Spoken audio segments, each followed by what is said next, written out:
여의도 사람들의 속내와 사건 뒷이야기까지 속속들이 파헤쳐보는 시간이죠. 정치 프로파일링.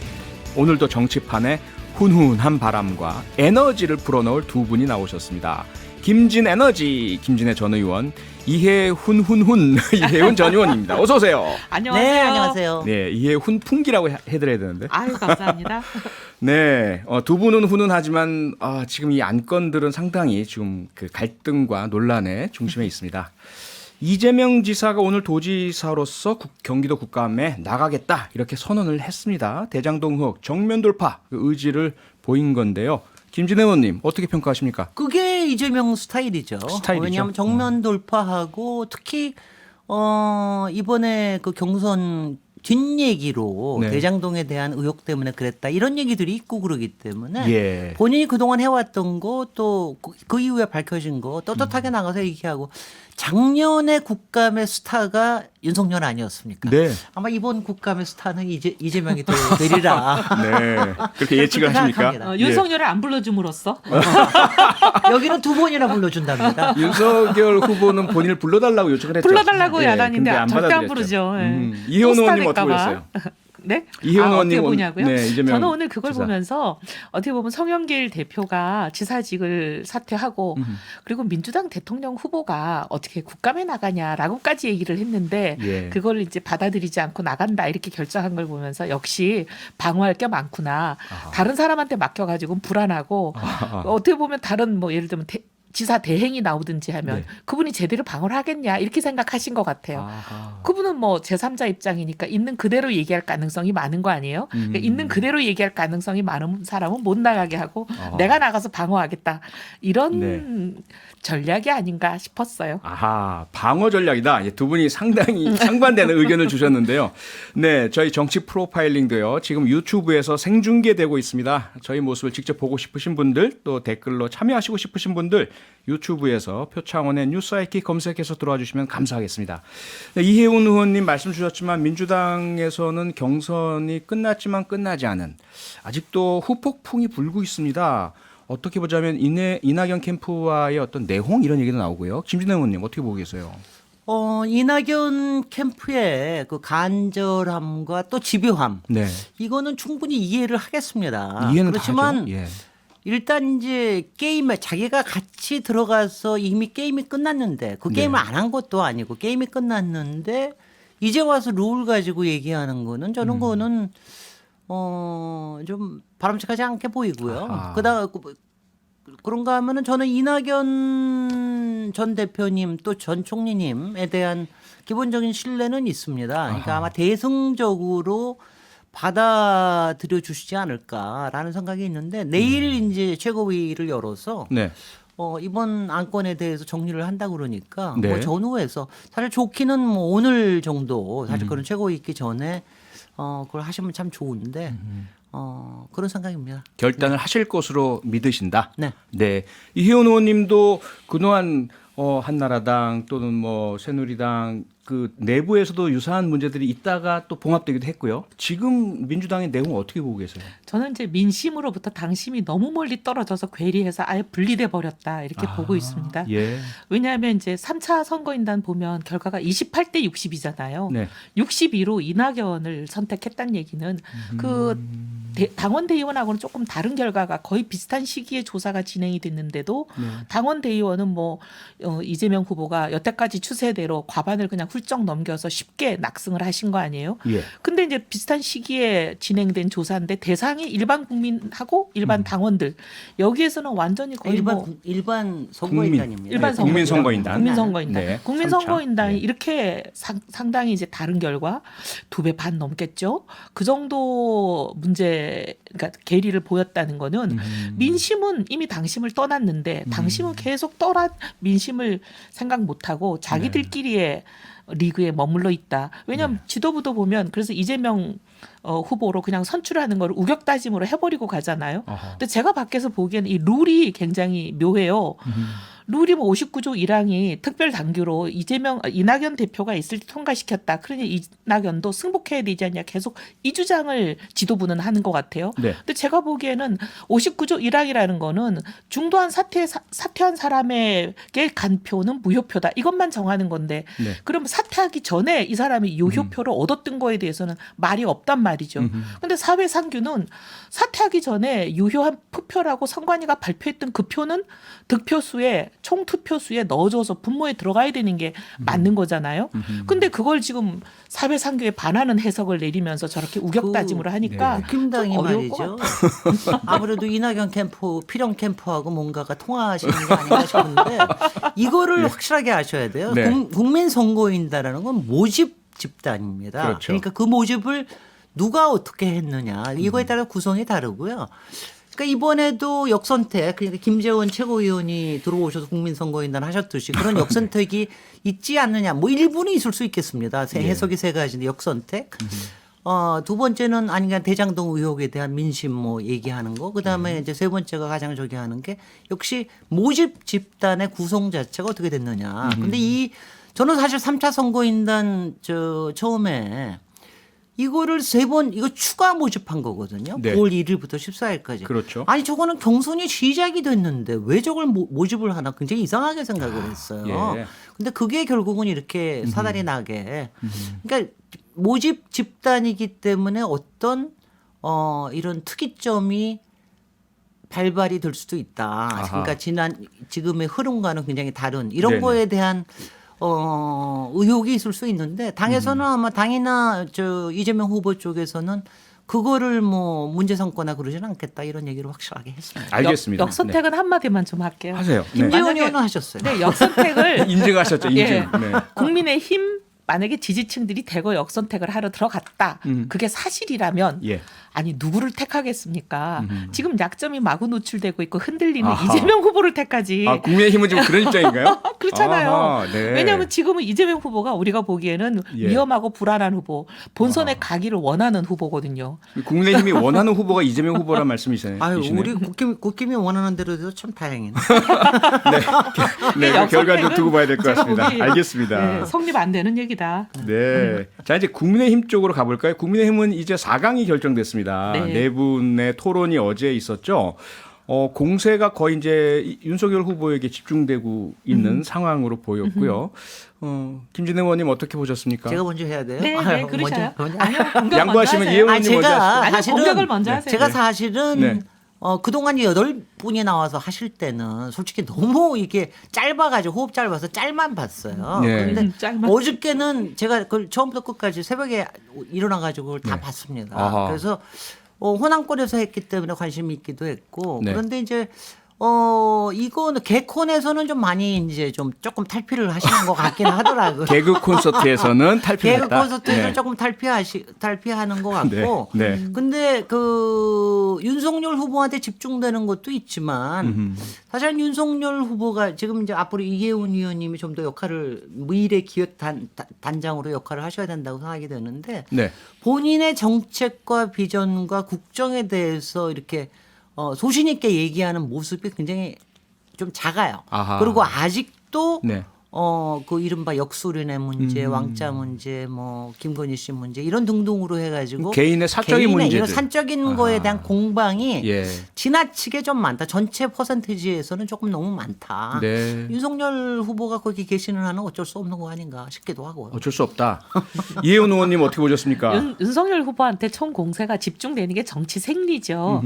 왜냐하면 이제 정치인들은 1등 후보를 공격해야 자기가 이제 존재감이 부각이 되니까 늘 어느 당이나 그렇잖아요. 이재명 후보가 굉장히 공격을 받으셨던 것처럼. 네. 근데 이제 최근에 어떤 후보가 내가 1등이다라고 막 문자 그렇게 해석되는 문자를 막 보내고 그러시는데 네. 여기서 드러나는 H 거죠. 뭡니까? H 모 후보? 누구라고 얘기하긴 그렇지만 예. 근데 이제 후보들은 사실 다 알고 있거든요. 경선 결과를 밖으로 공개를 못하고 보안을 유지해야 되는 의무 때문에 말을 못하는 거지. 근데 네. 후보들이 일제히 다 윤석열 후보를 공격한다는 건 누가 1등인지 여기서 입등이 되는 거잖아요. 아하. 이제 그런 면이 하나 있고. 잠깐만요. 의원님. 그런데요. 후보들이 다 안다는 거는 귀띔을 지도부에서 해주는 겁니까? 아니면 아니요, 이게 이제 또 다 첩보를 하죠. 첩보로? 예. 그래서 1등이 누굽니까? 아, 그거 지금 공개하면서 이제 방송관리 문제가 규정을 되죠. 어기는 아니 거라. 근데 1등과 2등의 차이가 굉장히 아주 박빙이다. 그렇지는 않아요. 이런 얘기들이 또 한쪽에서 나오니까. 그런 얘기들이 있죠. 네, 그렇지는 않아요. 그리고 이 문제- 여론조사에서도 여러 가지가 이제 이렇게 좀 근데 바뀌는 그 게 발언 나오니까. 자체도 제가 하면 안 되는 발언이라 그렇지는 않아요. 발언 자체도 하면 안 되는 발언이네. 그 발언은 제가 없던 걸로 해주십시오. 아니 차라리 그냥 공개하죠. 순위랑 득표율 공개해야 될 것 같아. 이게 너무 추정이 그거 난무하고요. 우리 민주당은 뭐든지 다 공개하면서 하나하나 가잖아. 하여튼 그걸 왜 뭐 이렇게 그런 게 네. 있는데 아까 말씀하신 대로 예. 저도 좀 아쉬운 게 같은 공감이에요. 지금 국가를 어떻게 이끌고 나갈 거냐. 내가 맞아요. 대통령이 되면 대한민국을 어떤 방향으로 끌고 가고 싶어 하냐. 이 얘기를 해야 되는 토론에서 그렇죠. 사실도 아닌 무리한 그런 지역적이면서 굉장히 개인 비사에 해당하는 이런 걸 자꾸 물고 늘어지는 후보들은 국민들이 판단하실 거라고 봅니다. 알겠습니다. 그런 공방은 네. 또 공방을 받으면 받는 입장에서는 또 답을 안 할 수가 안할 수는 없으니까 없고 무시할 수 계속 없으니까. 그렇게 공방의 비중이 그쪽이 높아지는 거죠. 근데 이거는 사실 질문을 하는 공격하는 사람들이 좀 자제를 해야 될 그런 부분인 것 같습니다. 알겠습니다. 일단 여기서요. 저희 잠시 열을 식히기 위해서 광고 듣고 돌아오겠습니다. 네, 정치 프로파일링 김진애 전 의원, 이해훈 전 의원 두 분과 함께 여야 현안에 대해서 아주 뜨거운 토론을 벌이고 있습니다. 자, 이번에는 공수처 국감이 있었죠. 국정감사 중에 그 국감에서요 고발 사주 의혹이 또 불거졌습니다. 과연 이 상황 어떻게 보고 계신지 이해훈 의원님, 이 고발 사주 의혹은 어떻게 보고 계십니까? 이제 핵심은 네. 검찰총장이 지시나 또 관여를 해서 이 고발장이 야당에게 간 거냐 이거잖아요. 네. 근데 지금까지 이제 공수처로 이첩이 되는 상황에서 검찰이 얘기한 거 그리고 공수처장이 오늘 얘기한 거 이런 걸 다 짚어보면 윤 총장까지 가지도 못하고 지금 조성은, 김웅 그 사이에서 지금 헤매고 있는 것 같습니다. 조성은 김웅에서 못 벗어나고 있다. 예, 아직 거기에 못 벗어나고 있고 예. 그 조성은, 김웅 간에 있었던 일에 대해서도 지금 규명이 안 되고 있잖아요. 양쪽이 말이 다르고 네. 그래서 혐의라는 게 확정이 돼야 되는데 지금 이제 증거로 확정되지는 않고 공방만 있는 상황인 것 같습니다. 공방만 있다. 김진애 의원님 어떻게 보셨습니까? 오늘 공수처 국감을 했는데요. 예. 저는 이제 일단 공수처를 이 부분에 대해서는 좀 칭찬을 하고 싶어요. 이번에 어떤 이제 부분이요? 디지털 포렌식에 대해서 굉장히 명확하게 했습니다. 그러니까 손윤성 보냄이라고 하는 거를 명확하게 확인을 했고 네. 또 그에 관련해 가지고 3명의 검사가 같이 작성했다는 거 특정을 했고 예.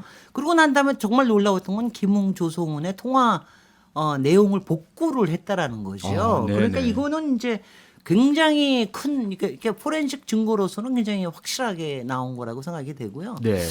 오늘 그 공수처장이 국감에서 이런 발언을 했습니다. 만약 이 고발사주 의혹이 사실로 드러난다 그러면 이건 헌정 질서를 흔드는 중대한 사건이다. 네. 이런 얘기를 했는데 그래서 이제 민주당이나 민주진보 진영 쪽에서는 이게 국기문란 사건이다라고 얘기를 하는 게 그동안은 저희가 뭐 국정원이 한 짓도 봤고 뭐 여러 가지 안기부에서 한 것도 봤고 뭐 여러 가지를 봤지만 그러니까 검찰이 나서서 그러니까 이게 두 가지거든요. 한 가지는 뭐냐면 여태까지는 무슨 뭐 개인정보보호법이니 이런 거가 중요한 게 아니고요. 2020년 총선에 관여했다라고 하는 선거 방해 행위가 될 수 있다. 네. 그 다음에는 이게 그러니까 이게 뭐 권리남용 정도가 아니라 그거를 조직적으로 했다라 그러면 이거는 국기문란이다. 근데 여기서 윤석열이 뭐 제가 조금만 길게 얘기하면은 윤석열이 지시를 했느냐 안 했느냐만 그게 저는 중요하다고 당시 보지 않고요. 검찰총장이었던 윤석열 총장이. 당시에 그러니까 네. 대검이 이런 일을 했다라고 하는 게 중요한 거고요. 다만 윤석열에 대해서는 앞으로 통화록에서는 뭐 나올지 안 나올지는 모르겠으나 이거란 말이죠. 그러니까 두 건이 있는데 한 건은 거기에 명예훼손의 피해자도 예. 적시된 사람이 윤석열, 김건희 그리고 한동훈이란 말이죠. 네. 이거는 누구도 얘기를 할 필요가 없는 일을 왜 손윤성 검사가 하느냐. 또 하나는 실제로 이루어진 고발까지 이루어진 최강욱 대표 건인데 네. 최강욱 대표는 윤석열 검찰총장이 그야말로 표적 삼아서 보복을 한 이런 거라고 보기도 이거는 정확하게 선거 방해가 되거든요. 그러니까 네. 그동안 3번의 기소가 다 윤석열 검찰총장이 직접 결정을 했다라는 이런 얘기가 있는데 예. 그 전에 이런 고발 사주까지 했다라고 이건 국기문란이죠. 아하. 선거방해고 이렇다면 엄청난 일이죠. 이거는. 이현 의원님, 그러니까 윤석열 당시 일단 혐의가 검찰총장, 네. 네, 윤석열 당시 검찰총장의 지시가 확인되지 않아도 증거가 없어도 그 산하 대검에서 이런 일이 이루어졌다면 이것은 국기문란이다. 엄청난 그거 일이라고 자체도 아직 확인되지 않은 거를 기정사실화하면서 얘기하는 거기 때문에 너무 나간 거다. 아하. 이렇게 말씀을 드릴 수 있는 게 예. 김웅이라는 사람이 조서은에게 이 파일을 보냈다. 지금 여기까지가 이제 여러 가지 전원으로 나오는 거잖아요. 이게 확인이 된다고 하더라도 당의 일원이 당의 일원한테 이런 고발을 내가 작성을 했으니 고발장을 이걸 고발을 해달라라고 얘기하는 거는 검찰과 연결이 아직 입증이 되지 않은 거예요. 아니, 그런 근데요. 거잖아요. 네. 그리고 제가 말씀을 먼저 좀 마칠게요. 예, 말씀하시고. 길게 네. 말씀하셨으니까. 네. 그다음에 사실 이제 국기문란을 얘기를 하시는데 사실 고발 사주보다 더 국기문란이 제보 사주예요. 국정원은 정치 개입이 얼마나 많은 폐해를 낳는지 이미 우리가 수십 년간 경험했고 이것을 끊기 위해서 얼마나 많은 노력이 있었으며 결국은 그래서 법으로까지 법제화를 했잖아요. 국정원 관계자는 어쨌든 간에 누구든지 간에 정치 개입하면 불법이다. 이건 처벌받는다. 이렇게 돼 있는데 국정원법에 돼 있죠. 국정원장이 네. 지금 제보 사주의 의혹의 핵심 당사자란 말이죠. 이거는 만약에 사실로 확인되면 검찰을 하고는 비교할 수 없는 정도의 대형 폭탄이죠. 이거야말로 국기를 그냥 송두리째 흔드는 국기 문란 사건인데 자꾸 이제 고발 사주에 초점을 맞추면서 혐의가 확정되지도 않은 걸 혐의가 확정된 걸로 기정사실화해서 얘기하는 게 이게 바로 정치 공세다 이렇게 말씀을 드리고 네. 그다음에 지금 이제 아까도 말씀하시기를 검사 2명이 혐의가 확정된 것처럼 말씀하시는데 분명히 공수처는 뭐라 그랬냐면 그 검사 2명에 대해서는 혐의가 입증되지 않았다 그랬거든요. 아직까지 그건 어떻게 보면 팩트는 아니에요. 네. 여러 가지 전원으로 나오는 썰에 불과한 것이고 그다음에 조성은이라는 사람과 김웅과 통화가 했다. 통화 녹취록이 나왔다. 그건 뭐 좋은 수사를 한 거죠. 그렇지만 문제는 그 안에 내용이 중요한 겁니다. 김웅이 조성은한테 이거는 검찰에서 만들고 검찰의 지시를 받아서 너한테 주는 거다. 그런 말이 있는 게 아닌 것 같아요. 지금 보면. 그럼 김웅과 조성은 간에 무슨 일이 있었든 이건 검찰과 연결을 지을 수 있기는 아직은 그렇게 단계가 못 되는데 계속 검찰이 관여했고 지시했다는 식으로 몰고 가는 거는 저는 문제라고 봅니다. 아하. 자, 네. 우리가 작성할 테니까 우리가 누구인가 이거는 우리. 확실하고요. 그 아니요, 다음에 우리라는 남부지검에 가라고 그러다가 다시 전화 걸어가지고 아니다 대검에 얘기해왔으니까 대검으로 가라. 대검에서는 억지로 받은 거로 해라. 서울중앙지검은 가지 마라. 서울중앙지검은 절대로 가지 예. 마라. 뭐 예. 이런 얘기를 한 거는 뭔가의 커넥션이 분명히 있다라는 얘기고요. 그다음에 확실하게 얘기 드릴 거는 조성은 씨는 공익 제보자입니다. 네. 지금 이미 공익 제보라 인정을 받았고요.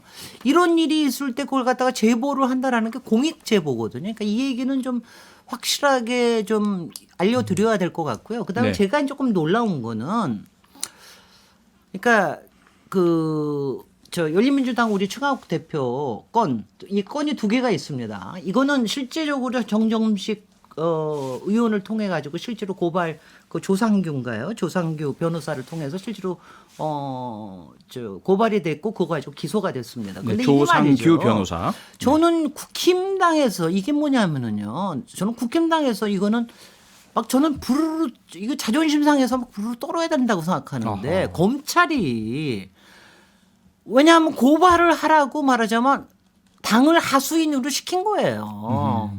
근데 그 중에 한 건은 뭐가 안 됐을지 모르지만 한 건은 분명히 해가지고 모든 게 명확하게 드러나지 않았습니까? 그래서 지금 윤석열 검찰총장 몇 명을 갖다 고발도 하기도 했는데 네. 이거에 대해서 국힘당에서 이런 거를 국힘당이 너무 자존심도 없습니까? 말씀 좀 드릴게요. 네.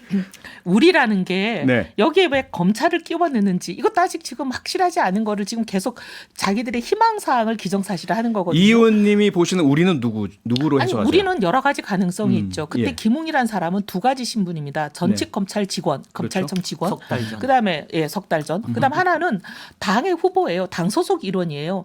당이 누구를 고발하는 그런 일을 꾸몄을 수 있는 거잖아요. 네. 근데 그거는 당연히 당 사람들끼리 당 안에 있는 우리가 될 수도 있는 거기 때문에 네. 지금 이게 우리가 검찰을 의미한다라고 지금 100% 등치시킬 수는 없는 일인데 자꾸 그렇게 가고 싶어가지고 그렇게 기정사실 하시는 그것도 것 여러 같고. 추정할 수 있는 가능성 중에 하나라는 것은 네. 인정하시죠? 네, 예, 예. 하나인데 하나로 근데 더 다른 단정할 가능성도 수 없다? 있는 거죠. 지금 국힘당이 분노해야 된다고 얘기하셨는데 네. 만약에 당 안에 있는 법조인 출신들끼리 이렇게 고발을 하자 해서 고발장을 자기들끼리 작성하고 만약에 누구에게 고발을 부탁했다면 이거는 당 안에서 일어난 일이라 국힘당이 분노할 이유도 없는 거예요. 예. 결국은 검찰과의 검찰과- 관계가 여기서 예. 입증된 것이 아니기 때문에 네. 입증됐다고 자꾸 규정사실을 하는 것 자체가 문제가 있다. 그러니까 검찰과의 연결 입증이 중요하다는 말씀이신데 네, 여기서 중요한 게 김웅 의원이잖아요, 당사자. 네. 그런데 계속해서 기억이 안 난다 처음부터 이렇게 입장을 유지하고 있고요. 녹취 파일이 나온 거 보니까 상당히 구체적인 이야기들이 있던데 이게 기억이 안 난다는 게 어떻게 보세요, 이혜원 의원님? 근데 이제 이해되세요? 저는 선택적 기억이시겠죠. 검사를 하신 분이고 아니, 근데 머리 좋은 분인데. 저는 이 점에 대해서는 네. 김웅 위원이 꼭 비겁하다고 얘기하는 것보다 김웅 위원의 모든 목표는 여기서 법적인 책임을 벗어나기 위해서 모든 걸 하는 것 같습니다. 아하, 자기 방어. 네, 자기 예. 방어를 위해서 기억이 안 난다는 거로 얘기하는데 네. 이제 피의자 신분으로 곧 소환된다 그러니까 그 여러 가지 뭐 전후 사정들을 이제 더 확실한 게 나오지 않을까 싶습니다. 근데 이런 거는 있어요. 근데 예. 저도 제 경우를 보면서 왜 저렇게 얘기할까라고 사람이 이제 기분적으로 들잖아요. 그리고 저를 반추해 보니까 네. 하루에도 수백 통씩 받아요. 정치인을 하면 특히 이때가 선거 기간이었잖아요. 예. 선거 기간이면 정말 수백 통을 받습니다. 서로 얘기하고. 근데 그걸 다 일일이 기억하기가 어려울 수도 있거든요. 이제 저는 그렇게 그럴 수도 있다고 보고. 네. 그다음 또 한 가지 가능성은 지금 우리 김진애 의원님 말씀하시는 것처럼 본인이 이제 어떻게 보면은 그 법조인으로서의 기술일 수도 있는 거고 뭐 둘 네. 중에 뭔진 모르겠습니다. 하지만 첫 번째 가능성도 분명히 있어요. 분명히 있다. 워낙 예. 많은 연락을 주고받는 시기이고. 근데 그게 저는요, 벌써 1년도 더 됐잖아요. 저도 선거에 뛰어본 사람으로 그때가 얼마나 힘든지 아는데 알죠. 그렇게 힘든 때 이런 일을 한다는 거 자체가 이상한 거예요. 그러니까 그런 거를 기억을 못할 수가 없는 겁니다. 그러니까요. 네. 우리 셋이 사실 다 껴봤죠? 선거를 해봤잖아요. 그 시기가 어떤지 알고 있고요. 네. 근데 그 시기에 이런 통화를 주고받고 그런 남의 고발장을 어쩌고저쩌고 한다는 것도 이해는 안 가는 건 사실이에요. 그렇죠, 이 의원님? 근데 선거 얼마나 때는 얼마나 막 뭐가 엮여 있으면 그럴까. 이런 인사를 생각이 하다 드는 보면 거죠. 예. 자기 아들한테도 안녕하세요. 저 좀 한 표 맞아요. 주십시오. 그러잖아요, 우리. 그것도 사실이죠. 그것도 그 정도로 사실이죠. 정신이 없죠. 알겠습니다. 네, 자, 기억을 그러면 하겠어요. 알겠습니다. 자, 어쨌든 이현 의원님 말씀에도 일리가 있는 것이 뭐가 목에 매여 있을지는 누구 예. 어쨌든 그 김진애 의원님께서는 지금까지 알려지고 보도된 것을 근거로 해서 추정을 이제 해주신 거고 이게 사실로 확인되려면 수사를 통해서 증거가 입증이 될 네, 테고요. 그럼 그건 좀 지켜보기로 하고요. 네. 앞서 이제 그 이혜원 의원님이 말씀해주셨던 제보 사주 이 부분에 대해서는 김진애 의원님은 어떻게 평가하고 계세요? 아니 그게 저는 뭐 이거는 공수처에서 일종 형평성을 맞추기 위해서 했다고 생각을 합니다. 형평성? 그다음에 이제 네. 박지원 원장이 저는 네. 박지원 원장이 그 얘기를 했다는 건 저는 좀 적절치 않다고 봤어요. 그러니까 그 윤우진 네. 그 세무서장에 대해서 그 부분에 대해서 얘기한 거는 예. 그건 아무리 국회의원 시절에 있었던 얘기를 할지라도 그렇죠. 그거를 지금 현직의 국정원장이기 때문에 그런 얘기를 하는 거는 실제로 그 고발장의 내용을 보면 네. 그거를 확실하게 물어가지고 이제 고발을 했더라고요. 예. 그러니까 윤우진을 거론한 거에 대해서 그래서 그거는 적절하지 않다고 봤는데 그 외에는 저는 뭐냐면 이거를 왜냐하면 이미 조성은이 뉴스버스하고 해가지고 여러 가지가 진행이 되고 네. 이거는 사실은 조성은으로서는 공익 제보자로서 충분히 갈 수 있는 일에 예. 거기에 뭐 국정원장이 특별히 나서서 뭘 얘기를 할 수 있을까 이런 생각은 듭니다. 할 필요도 없었다. 네. 아니요, 네. 근데 거기 없어. 보면은 이제 예. 조성은 씨가 무심결에 네. 뱉어놓은 생방송에서 뱉은 말이 그 날짜, 소위 말하면 뉴스버스가 보도하는 그 날짜가 네. 우리 원장님이랑 제가 원한 날짜가 아니다 이렇게 얘기했잖아요.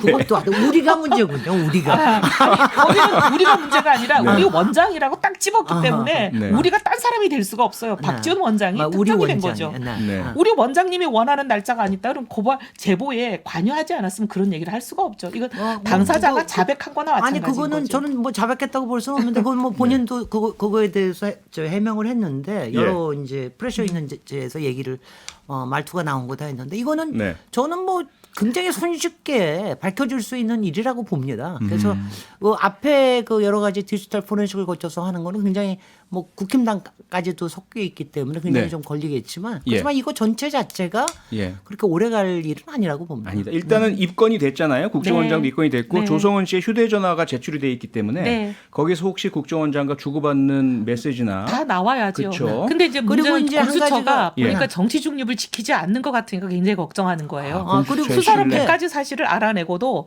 한두 가지 야당에 불리한 거는 유출을 시키고 아하. 여당에 불리한 거는 철통 같은 보안을 지키면 이거는 굉장히 정치 중립이 아니죠. 그런데 이제 지금 또 네. 하나 사건이 예. 그 장모 최은순 씨에 대한 변호 문건을 만든 부분. 네, 대검에서. 이것도, 네, 대검에서. 이것도 공수처에 가 있는 거로. 이게 원래 감찰로 한다고 감찰에서, 하다가 이게 네. 공수처로 저는 이게 가는 걸로 알고 있는데 네. 이런 여러 가지들이 같이 묶여서 있다 보면 예. 그러니까 왜 대검이 음. 이런 일에 앞에 나서서 네. 윤석열과 김건희와 한동훈과 최은순의 이익을 대변하는 역할을 해야 되느냐. 네. 이거에 대한 뒷배경이 나와야 되고요. 아마 여기 가운데 손준섭 검사의 네. 핸드폰과 또 한동훈 검사의 핸드폰 이것까지가 확실하게 나와야 이게 예. 이제 명확해지지 않을까 생각을 합니다. 이혜원 의원님께서는 이런 그 당시 대검이 윤석열 검찰총장의 사적인 변호사, 로펌 같은 역할을 했다는 지적 비판은 어떻게 보세요? 그것도 아직 확정이 안 됐죠. 지금 여러 가지 의혹이 있는데 그 예. 의혹을 사실 물증이나 여러 가지로 확정시켜주는 일은 네. 공수처가 해야 될 일이죠. 근데 공수처가 보면 과연 이런 것을 해낼 의지가 있는 사람들인가? 진실을 바로 규명해야 되는데 네. 본인들이 알리고 싶은 진실만 캐고 사실 덮고 싶은 진실에 대해서는 사실 발표를 안 하고 보안을 유지해버리는 그런 일을 할까봐 굉장히 걱정이죠. 그런 지금까지를 걱정을 보면. 갖고 계신다. 예. 왜 검찰에 대해서 우리가 이렇게 다 같이 걱정을 해야 되나? 어떻게 보자면 검찰, 공수처, 경찰, 수사기관은 국민의 신뢰를 먹고 사는 조직들인데 네. 그거 다 윤석열이 업보입니다. 네, 누가 권력을 잡고 추미애 있고 누가 업보라고 생각하는 사람들이 더 많죠. 아하. 예. 그러니까 정치가 개입하지 않으면 수사기관도 안 그럴 텐데라는 그런 시각도 있잖아요. 그렇죠. 네, 이거는 닭이 먼저냐 달걀이 먼저냐의 그렇죠. 문제일 수 있어요. 네. 사실 이거는 다 같이 힘을 합해서 여야 없이 이 문제는 차단하고 막아야죠. 그러니까요. 자, 참 그렇습니다. 지금 선거 전체가 검찰과 공수처의 수사 내용 가지고 전부 공방하는 그런 분위기이기도 하고요. 과연 검찰이 어떤 역할을 해왔는가 또 공수처가 어떤 역할을 하고 있는가 이 부분에 대한 것도 이번을 끝으로 좀 마무리되고 신뢰할 수 있는 수사기관 또 정치는 정치대로 영역을 지키는 그 모습이 되기를 기대해 보겠습니다. 오늘 정치 프로파일링은 여기까지 하겠습니다. 네. 지금까지 김진애, 이혜훈 전 의원과 함께했습니다. 두 분 수고하셨습니다. 고맙습니다. 고맙습니다. 네, 감사합니다. 다음 주에 뵐게요. 네. 평일 저녁 6시 5분에 여러분을 찾아갑니다. MBC 라디오 표창원의 뉴스 하이킥.